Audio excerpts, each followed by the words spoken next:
Hello guys and welcome to SteveKnows. It's time for the weekly VR news update where you get the ramblings of a madman discussing the Quest 3 face and eye tracking drama, a new performance headset using the Quest's operating system, AI asset generation in VR, new games plus a guest star to talk about an upcoming title that could be exciting for this space once again, and so much more. So I think that is enough chin wagging.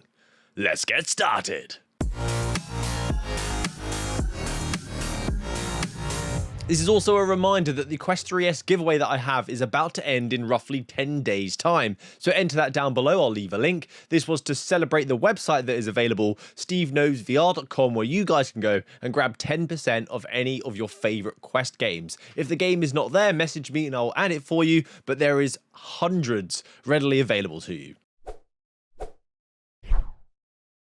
Starting with the drama story of the Quest getting a modular upgrade that will allow it to have native face and eye tracking. You may have seen this popping up around the VR space. It looked rather exciting, although it's not as exciting as it previously sounded. There's some drama here. So, a team called Vlugin from Japan are making something called the EF Tracker. This is what you may have seen, the eye and face tracker. They will add 3 tracking cameras and IR blasters to the Quest's headset. But the cause for concern here is multifactorial. Is that even a thing? We haven't actually seen a real product. We've just seen a render, which is The other issue is that they had a partnership with a VR accessory manufacturer to distribute and help create this device, of which that partnership was just terminated. I wonder why that was. Another is the software being used for the eye tracking is an open source project called iTrack VR. They did not have permission to use this open source project for commercial use. They were actually called out on this. Vlugin was called out on this on Twitter,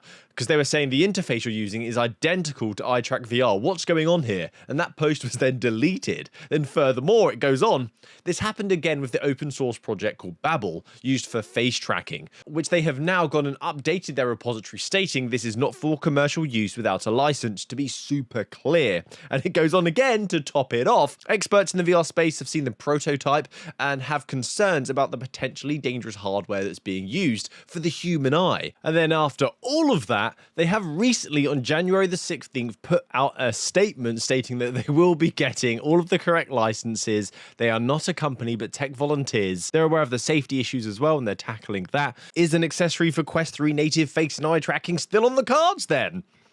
We need more info. But let's dust ourselves off and move on to some more exciting news that could scratch that itch for face and eye tracking natively on a Meta device. So we know that Meta created the Horizon OS, which is for third-party use so other people can use the operating system, but create a unique headset. By leveraging the Quest OS, you can use its store, it can have the game library, meaning we can get more tailored devices, better hardware designs from third parties. So Luna, as always, got a tip-off that this performance VR headset from Asus, which performance is also code for this is going to be so dang expensive. This device is codenamed Tarius and will have face and eye tracking features and will use quantum dot LCD panels with local dimming, similar to what we kind of saw with the Quest Pro, at least with the local dimming, and this would provide much richer colors than standard LCD displays, or they may use micro OLED displays. I'm not sure if the OR is a hint at a multi-device option that you can choose between, or they haven't decided which one they want to use yet,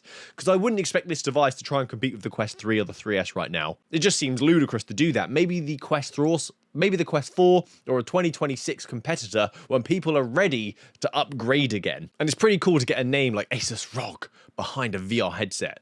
Do any of you feel like a slob who hasn't achieved anything in your life? No? Well, what if they took your achievements away from you?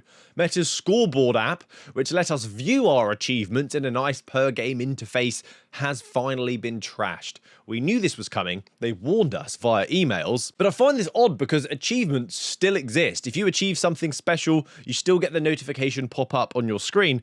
But where do you now go and view your achievements? I was still hoping for a progression of this dang app to be like a little trophy case that I can have in my home environment. But instead, it's getting worse with progressing. Why? If any of you know where I can still view my achievements, please let me know in a comment down below. So I have done a couple of Banter sponsorships before. This is the SideQuest social VR application. This is not a sponsored segment, but I was always happy to do them because SideQuest I'm a massive fan of, but they always seem to try and push the genre of social VR a little bit further, try something different to differentiate themselves. Previously it was the physics, and this time they're using AI tools. So you will speak something, that gets converted into text, the text gets converted into an image, and then the image gets generated into a 3D usable model in VR. The platform looks to be utilizing Trellis for the time being to create these 3D assets, but it's crazy that I can say, give me a Superman frog. I'm using that as an example because the video actually has one in and you can see it here.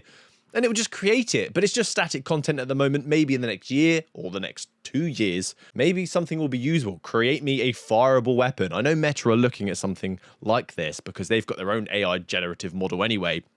So let's see how this one pans out. You know what Meta are like. Stop doing that. I'll buy you out and, well, now your business is gone. So now this one is a story from a guest star. It's someone I'm a massive fan of. So please check out their content. When I watch his content, it just calms me down. I don't know what it is. I just love it. So I'll link him down below in the description. But we want to talk about Alien Isolation 2 that is supposed to be coming out, as we got its announcement at the 10-year anniversary of Alien Isolation. And the game's like a staple in the VR space. So getting a sequel to that title, what does that mean for VR? So please give a warm welcome to Bringhurst VR to talk about Alien Isolation 2. Thank you, Steve, for letting me jump in. I really appreciate it. I want to touch on just a couple things. Alien Isolation was 2014-15. It's been a decade. But these past few months, with the rise of Alien Romulus and Rogue Incursion, there's been this renewed interest. Alien Isolation is getting a sequel. What does that have to do with VR? Everything. Now, I really liked Alien Rogue Incursion for the atmosphere and the music. So many aliens, they're more like raccoons in the walls. Whereas Alien Isolation, it was this one creature and it wanted you. And the dread was palpable. How much dread and fear could be summoned by one xenomorph in a giant ship? I'm curious. I reached out to these guys. I'd love for them to answer. Do they have the metrics? What percentage of their player base currently and in the past have used the mother mod? Now more than ever, the prospect of getting actual integrated VR in an upcoming game is extremely likely. And from a company like them, from Sega, it would be wild. Alien Isolation Part 2 is coming. You need to get back in and play if you haven't. It's scary. I hate playing this game, but I can't stop.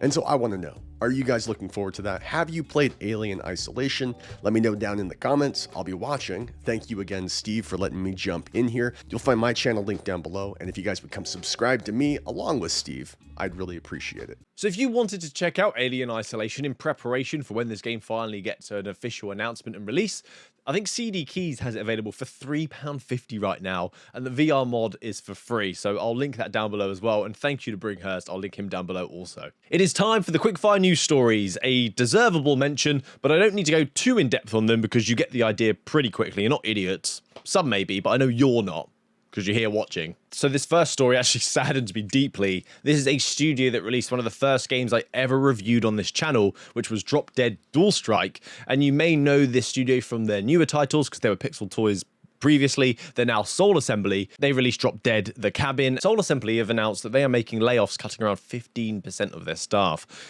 I hope the people there can go find brighter opportunities because there's plenty out there. Put those unique skills you have to use elsewhere, and I wish you all the best. So last week I mentioned the Quest 3S getting a discount on the 256GB model. This was around $50 in the United States. Well, now it's available across Europe, including the UK, until the 13th of February. In the UK, it's gone from $380 for the 256 model to $310, which is pretty much the same price as the base model Quest 3S. It's nearly $100 off when you convert it. So UK actually win this one. We got the best discount. And also, if you use the link on my website, you'll get an exclusive additional benefit of getting £25 store credit or an additional $30 store credit, depending on where you're based in the world. Next, Sanzaru Games are dropping their final content update for Asgards Wrath 2 before focusing on new projects to bring us even more incredible VR games, and they have called it the next big thing, which obviously